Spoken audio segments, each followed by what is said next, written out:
Hallo und herzlich willkommen bei Straff Inside, dein Podcast für Denkanstöße, Inspiration und den persönlichen Austausch, um deinem glücklichen Inneren und gleichzeitig auch straffen Äußeren Stück für Stück immer näher zu kommen. Und ich freue mich wirklich extrem, dass du heute hier bist. Yes!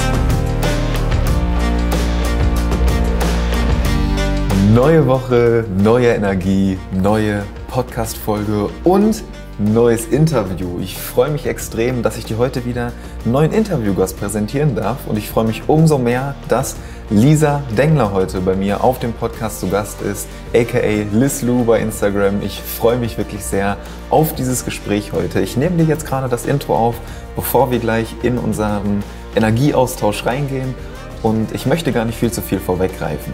Ich hoffe einfach, dass es dir gut geht und Lisa und ich sprechen heute über das Thema Schwächen. Vor allem über das Thema, wie du deine Schwächen erstmal erkennen kannst und wie du sie dann auch überwinden kannst. Und ich bin wirklich sehr gespannt, welche Gedanken, welche Impulse Lisa da für euch noch parat hat und überlasse die Vorstellung Lisa gleich wie immer selbst. Freue mich wirklich sehr auf ein richtig schönes Gespräch und wünsche dir ganz, ganz viel Spaß beim Zuhören. Tauch ein, nimm die Energie für dich mit in deine neue Woche und dann sehen wir uns gleich wieder. Ganz viel Spaß. Und dann starten wir einfach mal ganz entspannt rein. Und ich heiße dich erstmal ganz herzlich willkommen bei Straff Inside, Lisa Dengler. Hey Niklas, danke schön, dass ich da sein darf. Ich freue mich.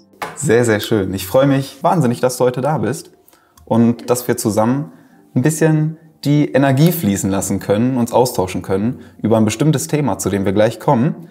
Aber bevor wir da rein starten, eine kleine Vorstellung. Und zwar mache ich das ganz gerne mal so, dass ich meinen Podcast-Gästen die Frage stelle, was 3 Wörter sind, die dir ganz spontan einfallen, um dich selbst zu beschreiben.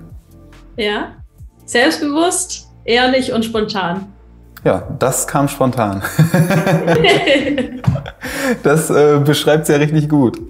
Mit welchem Wort von den 3 würdest du dich so am meisten identifizieren? Selbstbewusst, sehr wahrscheinlich. Ja, cool. Also selbstbewusst und spontan passt auf jeden Fall voll. Ne? Spontan allein, weil die 3 Wörter jetzt gerade innerhalb von einer Sekunde gekommen sind. Und selbstbewusst, so nehme ich dich auf jeden Fall wahr. Magst du das vielleicht so ein bisschen erläutern? Also wie du heißt, das wissen wir jetzt ja, aber was du so machst und womit du dich so beschäftigst. Ja, voll gerne.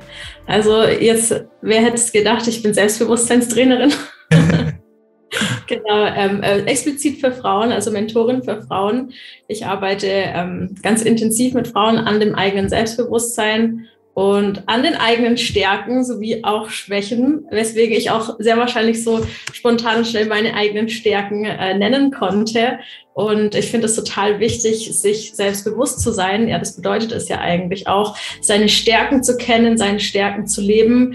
Und das möchte ich einfach unfassbar gerne an andere Menschen weitergeben, weil es so ein tolles Gefühl ist, ja, so stark und selbstbewusst durchs Leben zu gehen.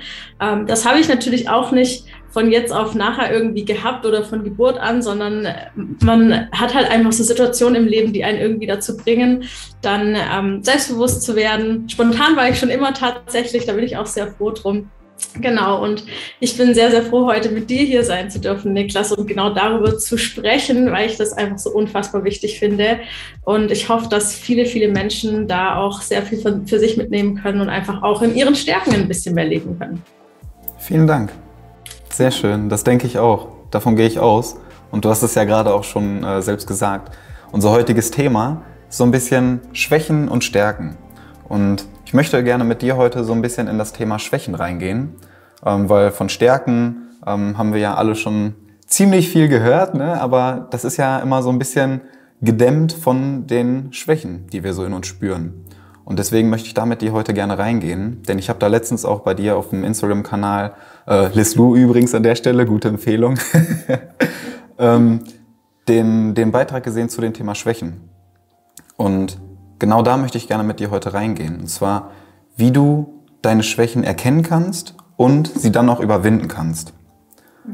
Und um da vielleicht ein bisschen entspannter reinzustarten, erstmal die Frage, wie du denn den Begriff Schwäche und den Begriff Stärke für dich definierst. Oh, das ist eine sehr schöne Frage, Niklas. Vielen Dank. Ja, also Schwächen, wie definiert man das? Ich glaube, da ist jeder irgendwie so ein bisschen anders, aber wie ich es für mich definiere, ist irgendwie ein unwohles Gefühl bei einer Eigenschaft oder einem Defizit, den ich vermeintlich habe. Ja, also ich will natürlich nicht sagen, dass Schwächen was Schlechtes sind, denn die gehören zu uns genauso wie unsere Stärken. Ich definiere das so, dass es einfach ein Punkt in meinem Leben ist, etwas, das ich überwinden möchte, wo ich mich verbessern möchte, rausentwickeln möchte, einfach meiner selbst willen, ja, weil ich das Gefühl habe, mein Leben wird so besser. Auf der anderen Seite aber nicht das Gefühl zu haben, dass ich mich schlecht fühlen muss, weil ich eine Eigenschaft habe, in der ich vielleicht nicht so gut bin. Genau, und Stärke ist natürlich dann das Gegenteil, etwas, worin ich besonders stark bin, etwas, wo ich besonders Ressourcen habe, wo ich mich total drin aufgehen sehe, wo ich meine Fähigkeiten super schnell und leicht weiterentwickeln kann. Ja, das sind so Stärken von mir. Und das versuche ich immer so ein bisschen im Gleichgewicht zu halten, tendenziell eigentlich mehr auf die Stärken zu gehen. Aber wie du sagst, heute das Thema Schwächen genauso wichtig, weil viele Menschen ihre Schwächen nicht so gut akzeptieren können und auf Biegen und Brechen versuchen wollen, alle Schwächen loszuwerden und sehr selbstkritisch mit sich sind. Und ich glaube, das kennen wir alle. Und deswegen freue ich mich da heute so ein bisschen tiefer reinzugehen, das Thema. Ja. Möchtest du das vielleicht einfach direkt machen? Ja, lass uns das tun. Weil du hast da gerade die perfekte Überleitung eigentlich schon geschaffen, dass einige Menschen die Schwächen einfach weghaben wollen und sich nicht so gerne damit beschäftigen wollen. Und da habe ich so direkt jetzt gerade die Frage ist bei mir aufgekommen, wann ist das denn so der Zeitpunkt für mich, mich näher mit meinen Schwächen zu beschäftigen? Also ab wann werden Schwächen für mich gefährlich?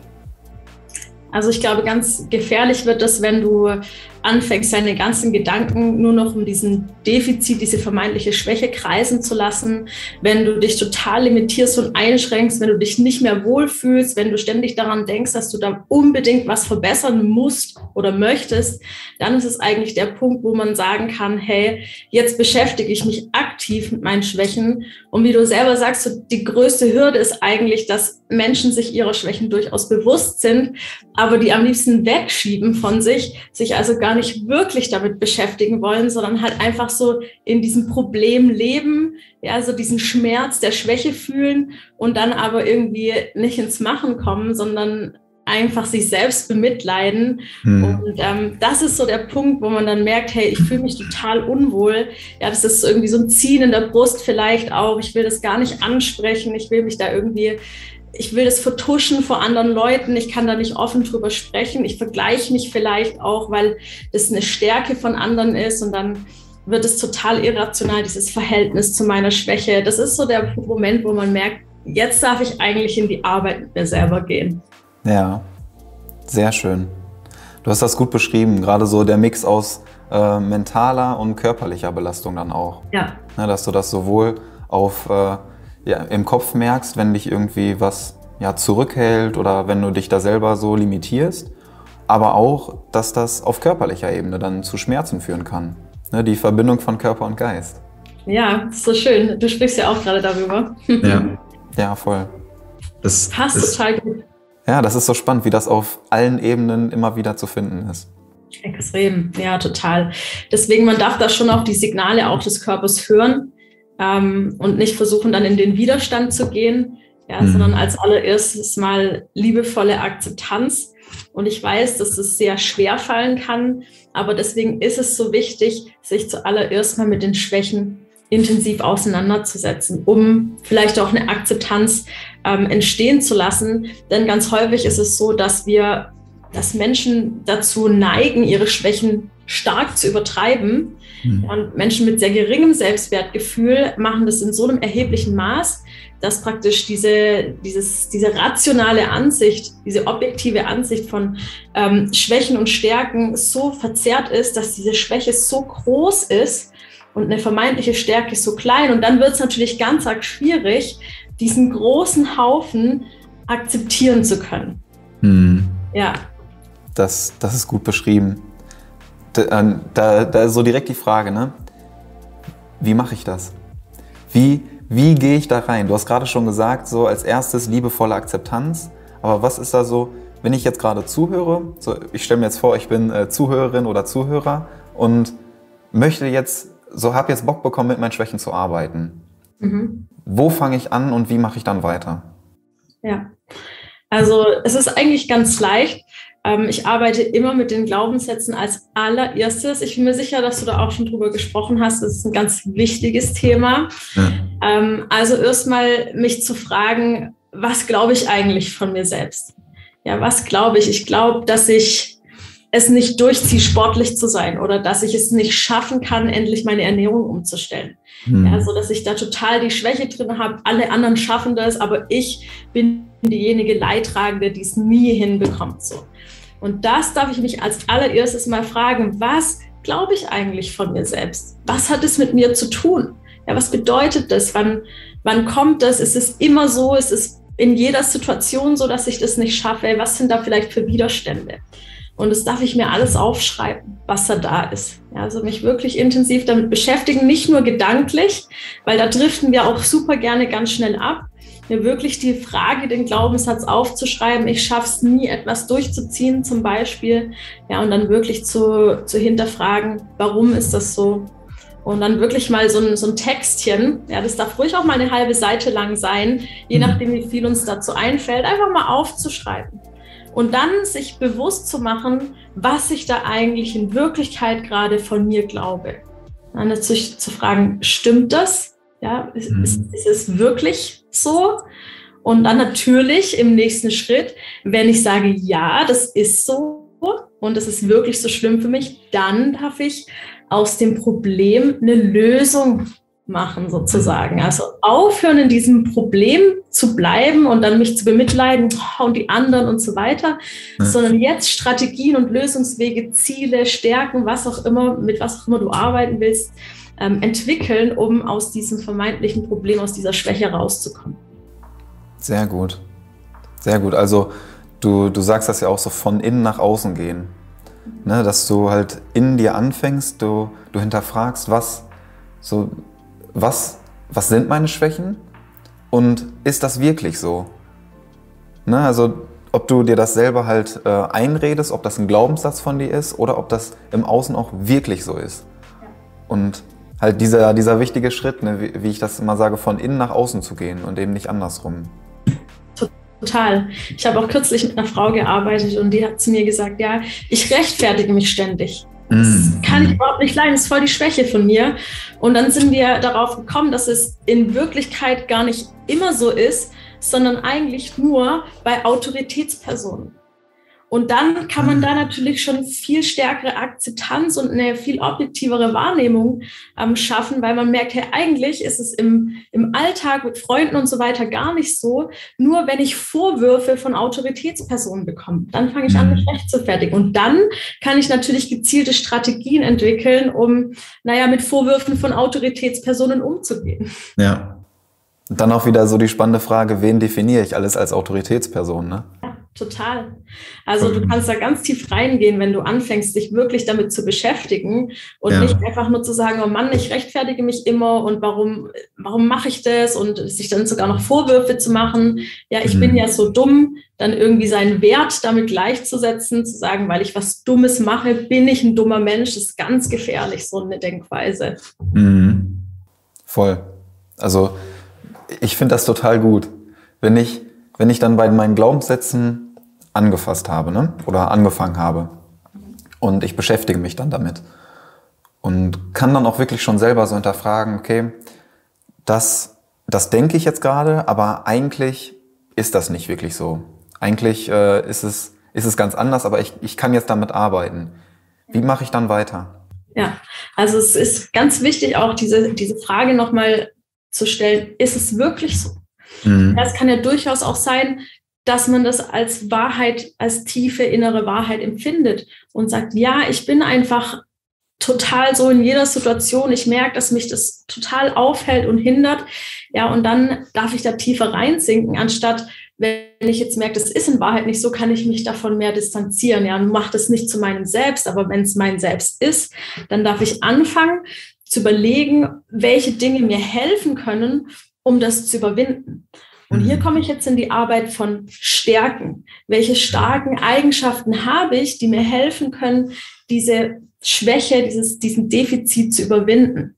Oder ich formuliere neue Glaubenssätze. Ja, das darf ich auch machen. Und das ist ganz wichtig, auch immer wieder den inneren Kritiker zu fragen, stimmt das wirklich? Ja, wenn ich jetzt den Glaubenssatz hatte, ich bin nicht diszipliniert und mir dann einen neuen Glaubenssatz mache mit, ich ziehe alles durch oder ich kann alles durchziehen, dann kommt da der innere Kritiker und klopft und sagt, nein, du kannst gar nichts durchziehen. Das haben wir ja gesehen die letzten Wochen und Monate. Ja? Deswegen ist es auch wichtig, da ehrlich zu sich zu sein und den inneren Kritiker im Blick zu behalten, um dann zu sagen, wenn mir was wirklich wichtig ist, dann möchte ich es auch durchziehen. Und dann sagt der innere Kritiker, ja, das stimmt. Wenn mir was wirklich wichtig ist, dann will ich es durchziehen. Und so hast du wieder die Entscheidung, ist mir was wirklich wichtig? Dann möchte ich das jetzt durchziehen. Vielleicht kennst du das, Zuhörer, Zuhörerinnen. Wir machen morgens auf, irgendwie, wir haben uns am Vorabend eine To-Do-Liste geschrieben, morgens 7 Uhr Meditation, dann gesundes Frühstück, dann das und das. Und was passiert? Wir drücken irgendwie auf Schlummern und machen gar nichts. Ja, also so der Klassiker irgendwie. Und jetzt entscheide ich mich, will ich das wirklich? Ist mir das wirklich wichtig, morgens jetzt eine Meditation zu machen? Und wenn ja, dann lenke ich vielleicht meinen ganzen Fokus auf die Meditation und lasse den Rest irgendwie fließen, weil wir wollen uns natürlich auch nicht überladen, nicht zu viel vornehmen, das kennst du sicherlich auch. Da tendieren wir Menschen gerne dazu, dass wir total viel Leistung bringen wollen und alles auf einmal machen wollen. Und am Ende des Tages sind wir dann total enttäuscht mit uns selber, weil es leider nicht geklappt hat.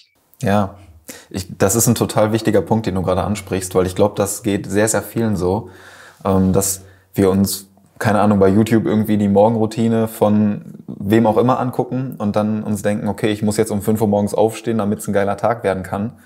Und dann stressen wir uns da so sehr und versuchen uns immer in irgendwas reinzuzwängen, was wir eigentlich gar nicht sind oder der wir eigentlich auch gar nicht sein wollen. Und da ehrlich zu sich zu sein und sich halt auch nicht unbedingt dafür zu verurteilen, wenn unser Tagesablauf ein anderer ist als der von Elon Musk oder wem auch immer. Ja. Weil das muss ja gar nicht so sein. Du musst halt ehrlich zu dir sein, um mit deinen Schwächen arbeiten zu können. Und deswegen finde ich das so gut, dass du das gerade angesprochen hast, die Glaubenssätze umzuformulieren und mit seinen eigenen Stärken halt zu verbinden. Ganz genau. Das ist total wichtig. Wenn ich beispielsweise eine Person bin, die total kommunikativ ist, ja, und total liebevoll ihre Bedürfnisse mitteilt anderen Menschen, dann kann ich mir diese Stärke zunutze machen, um irgendwie mein Umfeld mit in Verbindung zu nehmen oder mit in Bezug zu nehmen. Sagen wir bleiben bei diesem Glaubenssatz, ich ziehe nichts durch, ja, ich bin nicht diszipliniert und ich möchte wirklich daran arbeiten und sage jetzt, hey, wenn mir was wirklich wichtig ist, dann will ich es auch durchziehen, dann kann ich das kommunizieren, dann kann ich meine Stärke nutzen, der Kommunikation und diesen Glaubenssatz mit meinen Nächsten und mit meinen Liebsten teilen, weil so verinnerlicht sich das noch stärker. Ja, so wird es irgendwann zwangsläufig so sein durch das Unterbewusstsein, dass ich anfange, Dinge, die mir wirklich wichtig sind, mal irgendwie anzugehen.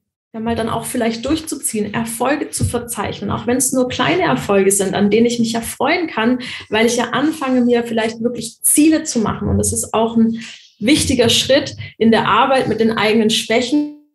Wenn ich also entschieden habe, und das ist, glaube ich, auch nochmal ganz wichtig anzumerken, dass es hier eine Schwäche oder ein Defizit ist, den ich von mir aus loswerden will und nicht irgendwie, weil andere das von mir wollen oder weil ich das Gefühl habe, ich muss so sein durch gesellschaftliche, kollektive Gedanken oder was auch immer. Und wenn ich entscheide, ja, das ist eine Schwäche, an der ich arbeiten möchte, dann darf ich natürlich auch Ziele daraus formulieren. Das ist ganz wichtig. Und wenn ich Ziele formuliert habe, also was kann mir helfen, welche Schritte kann ich tun, um diese Schwäche zu überwinden, dann kann ich auch das kommunizieren. Ja, und zum Beispiel meinen Mitmenschen sagen, hey, ich habe mir jetzt vorgenommen, es ist total wichtig, meine Ernährung durchzuziehen und deswegen möchte ich ab sofort beim Essen achtsam kauen, damit ich erstmal wahrnehmen kann, ja, was mache ich hier eigentlich, Essen, eine Verbindung aufbauen kann dazu. Das ist mein Ziel, ja, achtsames Essen wird mich sehr viel näher zu einer Ernährungsumstellung bringen. Du hast 2 mega wertvolle Punkte gerade angesprochen. Einmal die Kommunikation und die Zielsetzung, dass du das nicht einfach nur als Glaubenssatz neu formulierst, sondern wirklich als klares Ziel. Ja. Und das finde ich finde ich mega gut, wenn du dann damit arbeitest. Und ich würde ganz gerne auf den Punkt der Kommunikation noch mal stärker eingehen, weil ich glaube, das ist ein Punkt, den wir alle irgendwo stark vernachlässigen oder der gerade in diesem Zusammenhang mit den Schwächen immer irgendwie so beiseite geschickt wird, ne? Weil du so denkst, okay, Schwächen zu empfinden ist die eine Sache, die mir selber bewusst zu machen auch, aber damit dann nach außen zu gehen, um mich wirklich verletzlich zu zeigen, das ist nochmal eine andere Liga. Was passiert denn dann, wenn ich mich wirklich überwinden kann, nach außen zu gehen? Also Kommunikation ist ja auch eins meiner Kernthemen. Deswegen freue ich mich, dass du es ansprichst. Kommunikation ist was ganz Mächtiges. Und wie du selber sagst, ja, diese Verletzlichkeit nach außen zu tragen, bringt so viele Chancen. Ja, so viele Chancen. Ich möchte einfach von mir selbst gerne ein Beispiel bringen, um das Ganze so ein bisschen nahbarer zu gestalten. Ich würde mich selbst als eher vergesslichen Mensch bezeichnen. Ja, das ist jetzt nicht unbedingt ein Glaubenssatz, aber ich weiß es schon selber, dass die ein oder andere Information durchaus durchrutschen kann. Deswegen habe ich natürlich Strategien entwickelt, ja, viel mit Kalender, To-Dos und so weiter zu arbeiten, Erinnerungen, die mich einfach daran erinnern, mir etwas zu merken. So, jetzt ist es aber vielleicht doch so, dass ich einen Termin verschwitze. Ja, weil er einfach nicht im Kalender steht. So, da wurde was nicht eingetragen, nicht hinterlegt und dann ist es nicht existent. Und jetzt fange ich natürlich an und ich als auch Selbstständige, das sind ja meine Kunden, das ist ja natürlich super peinlich, jetzt zu sagen, du, sorry, ich hab's vergessen. Lass mal anders machen. Ja, einfach reinzugehen, zu öffnen und zu sagen, hey, das ist mir super peinlich jetzt. Ja, aber ich habe da so ein kleines Defizit mit dem Thema, mich an Sachen zu erinnern. Ja, deswegen nutze ich auch schon Kalender, aber das ist total durchgerutscht. Ich hoffe, es ist in Ordnung für dich, wenn wir das wann anders machen. Ja, ich habe jetzt schon einen anderen Termin da drin liegen. Und es ist dann meistens so, dass wir erstens Verständnis bekommen von unserem Gegenüber, wenn wir uns öffnen und sagen, hey, das ist mir total peinlich, aber ich bekomme das relativ schlecht hin, mir Sachen zu merken. Ja, dann sind wir menschlich nahbar. Wenn wir Fehler machen, dann ist es sympathisch und schafft Vertrauen. Viel mehr noch, habe ich jetzt die Chance oder die Möglichkeit, von meinem Gegenüber Hilfe angeboten zu bekommen. Was könnte das zum Beispiel sein? Boah, das kenne ich total. Ja, ich kann mir auch fast nichts merken. Deswegen nutze ich immer die Erinnerungs-App am Handy. Ja, deswegen stelle ich mir immer Wecker. Ja, und sofort kann ich Hilfe nehmen, hier keine Chance ergreifen und merken, ja, das ist was, das ich adaptieren kann für mich, für meine Schwäche, um mich daraus zu entwickeln. Deswegen ist Kommunikation so wichtig. Ich kann natürlich auch um Hilfe fragen. Ja, ich kann natürlich auch sagen, hey, wenn ich jetzt mit Freunden rede, ja, das ist nicht im Kundenverhältnis, sondern mit den Freunden zu sagen, boah, ich habe einfach total irgendwie den Defizit, ein Thema, mir Sachen zu merken und ich weiß einfach nicht, was ich da irgendwie noch machen kann. Kannst du mir vielleicht helfen dabei? Und es ist total schön, denn wir geben unserem Gegenüber das Gefühl, dass wir die Meinung wertschätzen, dass die Person uns helfen kann. Und das ist etwas, was wir ganz toll finden, wenn wir von anderen Menschen das Gefühl bekommen, dass wir gebraucht werden. Ja, super schön. Ich finde das super, super wertvoll, gerade so diese offene Kommunikation darüber. Das ist ein Punkt, der, glaube ich, auch in den nächsten Jahren halt immer wichtiger noch wird oder schon ist. Aber gerade so in diesem Punkt mit den Schwächen, dass du die dann wirklich loslassen kannst und auch überwinden kannst. Denn darum geht's ja letztendlich, wirklich damit zu arbeiten. Und ich glaube, das ist ein sehr, sehr krasser Schlüssel, den du gerade hier geöffnet hast, dass es halt um die Kommunikation geht. Und was mir jetzt gerade noch gekommen ist, wenn du jetzt gerade sagst, wenn du dich dann öffnest, dann kommen vielleicht auch deine Freundinnen oder Freunde auf dich zu und sagen, ey, das kenne ich, so, mir hat das und das geholfen oder ich kann dir da und dabei helfen. Wenn ich jetzt aber im Inneren immer noch so diese Limitation habe und so ein bisschen daran festhalte, so, ich habe mich jetzt schon mit meinen Glaubenssätzen beschäftigt. Ich bin wirklich auch schon in die Kommunikation mit mir selbst gegangen, habe meine Stärken, meine Schwächen gegenübergestellt, habe mich anderen geöffnet, aber es fällt mir extrem schwer, Hilfe anzunehmen. Hast du da noch einen kleinen Tipp oder Ratschlag für mich? Ja, also es ist sehr komplex natürlich, wenn ich von mir selber glaube, dass es mir schwerfällt, Hilfe anzunehmen. Wer hätte es gedacht, dann wird es mir auch sehr schwerfallen, Hilfe anzunehmen. Ja, ich kann natürlich mich dazu zwingen und das einfordern, mir wirklich irgendwie To-Dos schreiben und zu sagen, hey, heute möchte ich in der Zielsetzung ja nach Hilfe fragen. Aber auch da würde ich sagen, arbeite mit dem Glaubenssatz, mir fällt es schwer, um Hilfe zu bitten. Mir fällt es schwer, meine Grenzen zu setzen. Das ist ganz häufig tief miteinander verwoben, aber du wirst ganz schnell merken, dass du da ganz viel Freiraum bekommst, wenn du anfängst, dich damit zu beschäftigen und natürlich auch loslassen kannst.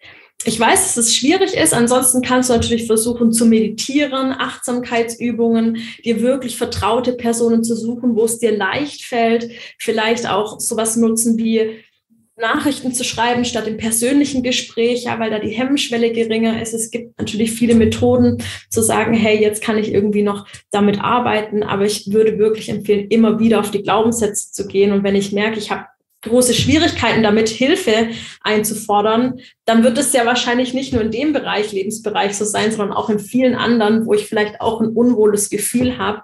Deswegen darf ich auch da liebevoll mit meinen Glaubenssätzen arbeiten, denn um Hilfe zu bitten, ist absolut in Ordnung. Wir kennen das alles, ist unangenehm, man will nicht überfordert dastehen, man will irgendwie dieses Selbstbild nicht verlieren, dass man jetzt eine Situation nicht gewachsen ist. Das ist absolut normal, ist absolut authentisch und macht dich auch wieder sympathischer und liebenswerter. Deswegen einfach mutig sein, mit den Glaubenssätzen arbeiten und dann sollte das schon werden. Sehr schön. Sehr schön. Ich hab mir das schon fast gedacht, dass das halt immer diese selbe Reihenfolge ist, die du dann durchgehst. Und wenn du am vermeintlichen Ende stehst und feststellst, mir fällt es irgendwie schwer, Hilfe anzunehmen, dann gehst du vielleicht doch noch mal einen Schritt zurück und fängst da wieder an. Ganz genau. Magst du vielleicht diese Reihenfolge noch einmal so wie so eine Schritt-für-Schritt-Anleitung kurz zusammenfassen, dass wir da so einen Überblick bekommen? Ja, super gerne. Also als allererstes habe ich einen Glaubenssatz, der mich limitiert. Ja, ich kann keine Hilfe annehmen, ich bin nicht diszipliniert. Den möchte ich aufbrechen und hinterfragen. Und mir dann daraus einen neuen Glaubenssatz schaffen, der auch mit meinem inneren Kritiker d'accord geht, der mich in eine positivere Lebensgestaltung bringt. Dann möchte ich auch noch über meine Schwächen Ziele definieren, um zu sagen, hey, das sind vielleicht Dinge, die ich erreichen möchte. Einen liebevollen Blick auf meine Stärken werfen. Ich empfehle so auf jede Schwäche 2 bis 4 Stärken zu nennen und das ganze Ziel dann auch zu kommunizieren. Dann darf ich natürlich ins Machen kommen. Ich darf mir Routinen aneignen. Ich darf mir Mini-Aufgaben machen. Und wenn ich dann merke, da ist noch irgendwas, da kommt was anderes und ihr Lieben, das Leben ist sehr häufig ein Arbeiten mit einem selbst. Es hört ja nicht auf. Ja, man darf immer wieder aus sich lernen. Dann darf ich wieder in die Arbeit mit den Glaubenssätzen gehen.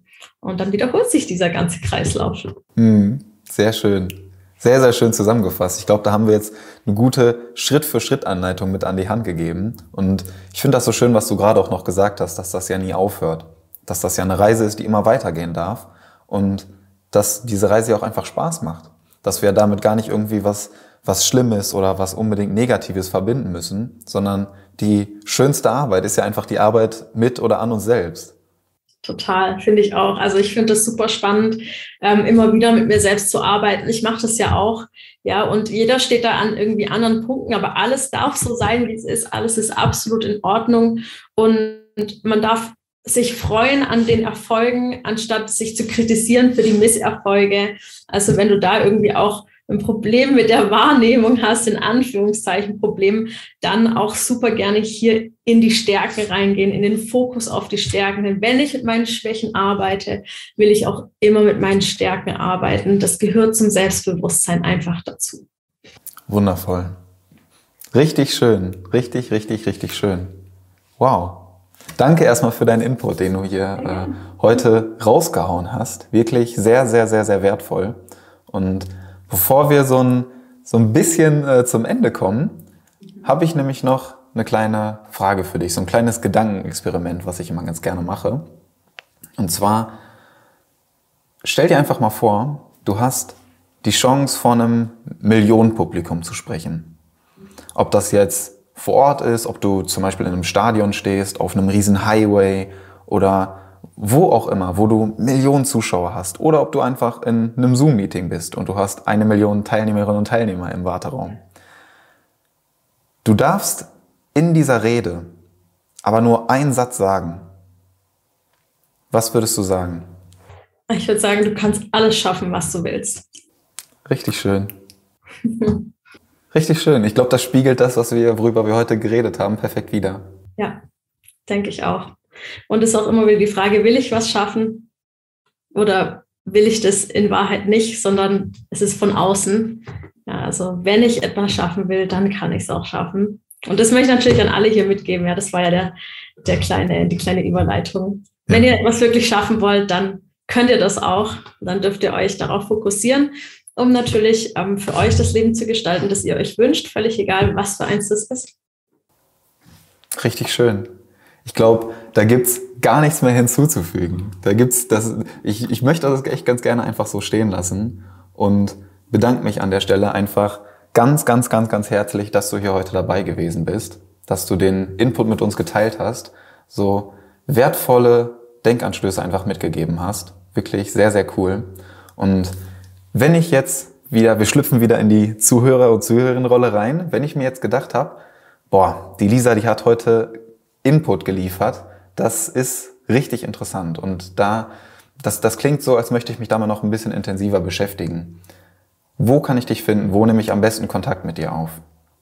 Also am allerbesten kannst du mich auf Instagram finden unter @lies__lu. Da findest du ganz viele Inspirationen, ganz viele kostenlose Tipps, die du im Alltag umsetzen kannst. Aber du kannst natürlich auch auf meine Webseite www.blumenfrauen.de gehen. Wenn du das Gefühl hast, du möchtest ganz intensiv mit dir arbeiten, dann darfst du mich da natürlich auch gerne kontaktieren unter lisa@blumenfrauen.de. Das wäre die E-Mail-Adresse. Ich freue mich auf den Austausch und ich fand es auch richtig, richtig schön, Niklas. Mit dir ist immer so eine tolle Energie, wirklich. Yes, das freut mich. Es freut mich sehr, dass die Energie so spürbar ist. Genau darum geht's. Voll. Also machst du richtig cool. Mir hat es sehr gefallen heute. Danke, dass ich da sein durfte.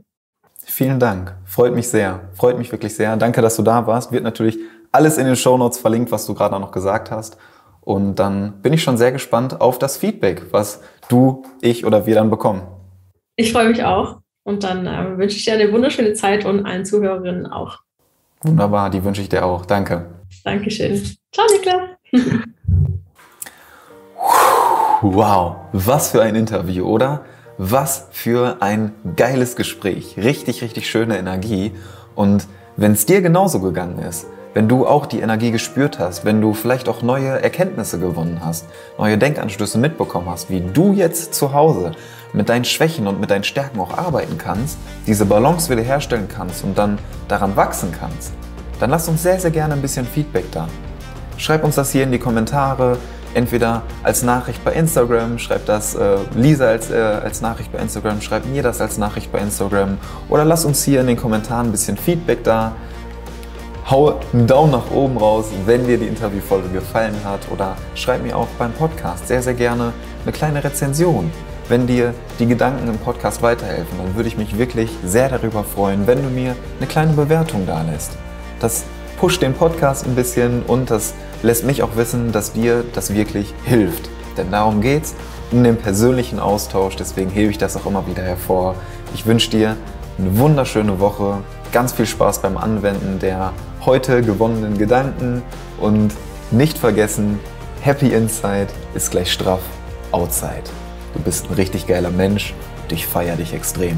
Bis nächste Woche, dein Niklas. Ciao.